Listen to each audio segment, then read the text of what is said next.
Greetings, citizens of the world, citizens of the internet, and citizens of the global community.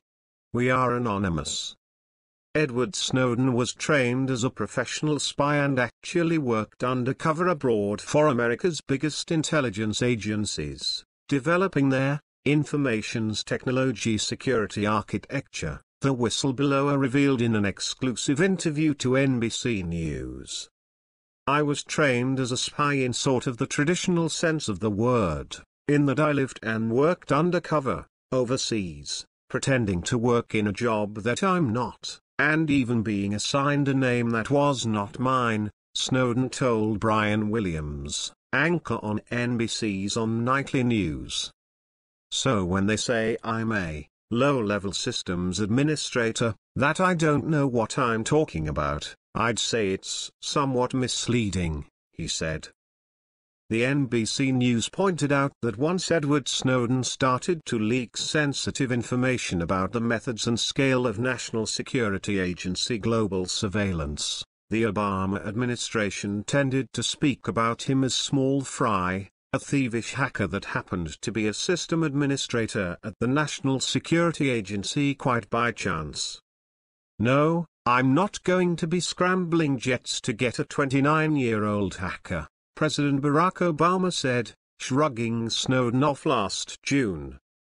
Edward Snowden specifically stressed that he did not work with people, being busy securing information's technology data for the U.S. intelligence. I am a technical specialist. I am a technical expert, Snowden told NBC. I don't work with people. I don't recruit agents. What I do is I put systems to work for the United States. And I've done that at all levels, from the bottom on the ground all the way to the top, he said. Snowden specified that he was not only involved in undercover work for the Central Intelligence Agency and the National Security Agency, but actually taught others the specific skills he knew. What they are trying to do is that they are trying to use one position to distract from the totality of my experience, which is, I've worked for the Central Intelligence Agency, undercover, overseas. I've worked for the National Security Agency, undercover, overseas, and I've worked for the Defense Intelligence Agency as a lecturer at the Joint Counterintelligence Training, Snowden revealed. The agency confirmed to NBC that Snowden delivered at least 3 lectures at Defense Intelligence Agency conferences. 2 unspecified sources also confirmed to NBC that Snowden really used to be a Central Intelligence Agency informations technology and communications specialist working overseas.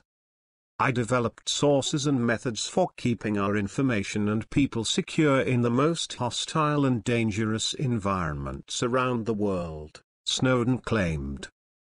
The Central Intelligence Agency refused to give an official comment. United States intelligence has been trying to hunt Snowden down ever since he flew from Hawaii to Hong Kong. In late July 2013, he was granted temporarily asylum in Russia, as the U.S. government had charged him with espionage, revoking his passport so he couldn't move on to Latin America as he had planned. NBC News spent months preparing the interview in an atmosphere of total secrecy, while putting to use some of the documents leaked by Snowden and preparing 3 exclusive digital reports this year alone. They also put together a special nightly news report on British cyber spies monitoring YouTube, and other social media services. According to the New York Times report, NBC's Brian Williams conducted a 4-hour interview with Edward Snowden at the Kempinski Hotel in Moscow last week, after months of negotiations with Snowden's intermediaries. It is believed that Snowden, now 30, used to work for the Central Intelligence Agency, but then opted to leave the government to become a freelance intelligence contractor working for various National Security Agency branches, in Japan, Hawaii and other locations. At his last place of work he made a copy of up to 1.7 million secret United States intelligence documents, revealing the unprecedented scale of Internet surveillance and other communications worldwide. Snowden's revelations exposed the National Security Agency as the world's largest collector of phone and Internet metadata, capable of intercepting diplomatic and personal communications from everywhere, including undersea fiber optic cables and tapping the mobile phones of foreign leaders. NBC News will air the full version of the Edward Snowden interview on Wednesday night at 10 p.m. East. This will be the first interview the former National Security Agency contractor has given to the United States television news organization since he found himself at the center of the most staggering theft of American intelligence secrets in the modern era, NBC News claims. We are anonymous. We are legions. We are telling the truth, even if they don't want to reveal it. We can forgive, though we shall never forget. Expect us.